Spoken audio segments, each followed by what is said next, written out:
আসসালামু আলাইকুম প্রিয় দর্শক, আপনারা অনেকেই জেনেছেন মার্কিন যুক্তরাষ্ট্রের সাবেক প্রেসিডেন্ট ডোনাল্ড ট্রাম্প তিনি একটি নির্বাচনী সমাবেশে বক্তৃতা দিচ্ছিলেন। এই সময় তাকে গুলি করা হয়েছে এবং তার ডান কানে গুলি লেগেছে। ঠিক তাৎক্ষণিক দেশটির সিক্রেট সার্ভিস সন্দেহভাজন গুলিকর্তাকে গুলি করে হত্যা করেছে এবং সেই ঘটনায় আরও একজন দর্শক অর্থাৎ ওই সমাবেশের দর্শক নিহত হয়েছেন এবং আরও দুজন ব্যক্তি মারাত্মকভাবে আহত হয়েছেন। এই ঘটনা আসলে কি উদ্দেশ্যে হয়ে থাকতে পারে যখন মার্কিন যুক্তরাষ্ট্রের আসন্ন প্রেসিডেন্ট নির্বাচন খুবই নিকটে, মাত্র 4 মাস পরেই, এবং আমরা দেখছি যে নভেম্বর মাসে যে নির্বাচন অনুষ্ঠিত হবে তার আগে এখন নির্বাচনী প্রচারণা বেশ তুঙ্গে।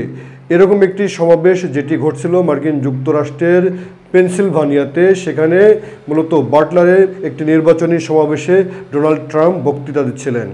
এই ধরনের ঘটনা মার্কিন যুক্তরাষ্ট্রের ইতিহাসে খুবই কম এবং অতীতে যে ঘটেনি তাও নয়, এবার এটি ঘটেছে অনেক দিন পরে। এবং মার্কিন যুক্তরাষ্ট্রের বর্তমান যিনি প্রেসিডেন্ট রয়েছেন জো বাইডেন, তিনি হচ্ছেন ডেমোক্র্যাট দলের প্রেসিডেন্ট প্রার্থী, যদিও তার প্রার্থিতা নিয়ে গত কদিন ধরেই ব্যাপক বিতর্ক চলছে। আর অন্যদিকে ঠিক সাবেক প্রেসিডেন্ট ডোনাল্ড ট্রাম্প, তিনি রিপাবলিকান দলের প্রেসিডেন্ট প্রার্থী, তিনিও কিন্তু আবারও এই নির্বাচনে প্রার্থিতা ফিরে পেয়েছেন বললেই চলে। তিনি প্রার্থী হয়েছেন কারণ তাকে নিয়ে গত বছর ধরেই মার্কিন যুক্তরাষ্ট্রের বিচার বিভাগ বিভিন্ন বিষয়ে তার বিচার হচ্ছিল এবং কদিন আগেই কিন্তু ডোনাল্ড ট্রাম্পকে অভিযুক্ত করা হয়েছে একটি ক্রিমিনাল মামলায়, এটি ব্যবসা বাণিজ্য সংক্রান্ত এবং সেখানকার ফিল্ম স্টারকে নিয়ে একটি ঘটনার পরিপ্রেক্ষিতে। প্রিয় দর্শক, ডোনাল্ড ট্রাম্প তিনিও একজন বিতর্কিত ব্যক্তি। বিশেষ করে তিনি যখন প্রেসিডেন্ট হয়েছিলেন সেই সময় তিনি প্রেসিডেন্ট থাকা অবস্থায় কিন্তু তাকে নিয়ে তার যে পর্নো তারকাদের সঙ্গে তার সম্পর্ক সেগুলো নিয়ে অনেক বেশি গোটা বিশ্বে সামাজিক মাধ্যম থেকে শুরু করে গণমাধ্যমে ট্রোল হয়েছে। ঠিক তার প্রেসিডেন্টের মেয়াদ যখন শেষ হয়ে গেছে, তিনি যখন নির্বাচনে হেরে গিয়েছেন এবং জো বাইডেন যখন প্রেসিডেন্ট হয়েছেন, এই বিষয়গুলো নিয়ে মামলা হয়েছে এবং মামলার মুখোমুখি হতে হয়েছে সাবেক এই প্রেসিডেন্টকে। তবু এসব ঘটনার মধ্য দিয়েই মার্কিন যুক্তরাষ্ট্রের রিপাবলিকান পার্টি তারা এখন ডোনাল্ড ট্রাম্পকেই আসন্ন নির্বাচনে প্রার্থী হিসেবে তারা চিন্তাভাবনা করছেন এবং সেই চিন্তা থেকেই ডোনাল্ড ট্রাম্প এখন নিয়মিতই নির্বাচনী সভা সমাবেশ র্যালি করে যাচ্ছেন। সুপ্রিয় দর্শক, এরকম একটি মুহূর্তে এসে গত কদিন আগেই কিন্তু ডোনাল্ড ট্রাম্প এবং জো বাইডেনের মধ্যে প্রেসিডেন্ট প্রার্থিতা নিয়ে মার্কিন যুক্তরাষ্ট্রে যে রাজনৈতিক সংস্কৃতি রয়েছে সেখানে যে ডিবেট হয় সেই বিতর্কে জো বাইডেন হেরে গিয়েছেন এবং জো বাইডেন হেরে যাওয়ার পরে খোদ মার্কিন যুক্তরাষ্ট্রে জো বাইডেনের ডেমোক্র্যাট দলের মধ্যেই বিভিন্ন নেতা জো বাইডেনের প্রার্থিতা নিয়ে প্রশ্ন উত্থাপন করেছেন এবং জো বাইডেনের বয়স নিয়েও কথা উঠেছে এবং জো বাইডেন হিমশিম খাচ্ছেন তিনি আদৌ প্রার্থী হতে পারবেন কিনা সেটি সামলাতে। শুধু তাই নয়, তিনি জোর করে গত 2 দিন আগেই বলেছেন, তিনি এক্সে তিনি পোস্ট করেছেন যে তিনিই প্রার্থী হবেন।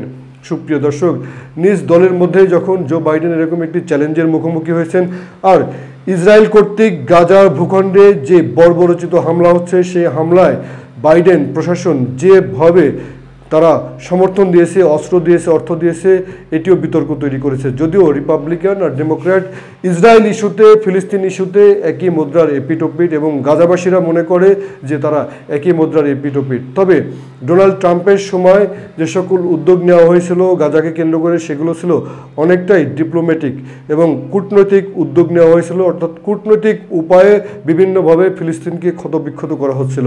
আর এখন ইসরায়েল যেভাবে গাজাকে নিশ্চিহ্ন করে দিচ্ছে, আমি যখন কথা বলছি তখন গাজার সেফ জোনে হামলা করে 90 জন নিরীহ মানুষকে হত্যা করেছে।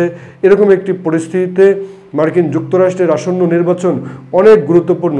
আসলে মার্কিন যুক্তরাষ্ট্রের জনগণ, বিশেষ করে যারা মানবতাকে সামনে রাখেন, তারা কাকে ভোট দেবেন সেটিও এখন বিতর্কের মুখোমুখি। শুধু তাই নয়, এবারের নির্বাচনে এই দুজন প্রার্থী, একদিকে জো বাইডেন আর একজন হচ্ছে ডোনাল্ড ট্রাম্প, দুজনেই কিন্তু বিতর্কিত ব্যক্তি। মার্কিন যুক্তরাষ্ট্রের ইতিহাসে এটি একটু অন্যরকম ঘটনা। এইসব ঘটনার মধ্য দিয়ে ডোনাল্ড ট্রাম্পের নির্বাচনী সমাবেশে তাকে গুলি করার ঘটনায় মার্কিন যুক্তরাষ্ট্রের গোয়েন্দা সংস্থা FBI, federal bureau of investigation, তারা বলছে যে এটি তাকে গুপ্ত হত্যার উদ্দেশ্যেই করা হয়েছে। এটি ছিল অ্যাসাসিনেশন অ্যাটেম্প্ট, তার মানে তাকে হত্যা করার উদ্দেশ্য নিয়েই নাকি এ ধরনের গুলি করা হয়েছে এবং তারা গুলিকারী ব্যক্তির পরিচয় খুঁজে পেয়েছে, যদিও সেটি প্রকাশ করেনি।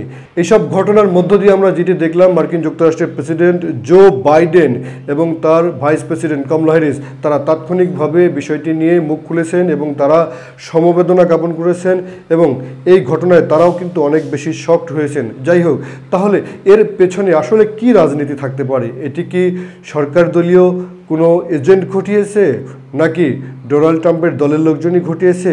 সেগুলো জানতে কিন্তু আমাদের আরও অনেক সময় লাগবে, হয়তো আমরা কখনোই জানতে পারবো না। তবে এর মধ্যে একটি রাজনৈতিক অভিসন্ধি রয়েছে, সেটি পরিষ্কার। সবাই ভালো থাকুন। অনুষ্ঠানটি দেখার জন্য ধন্যবাদ।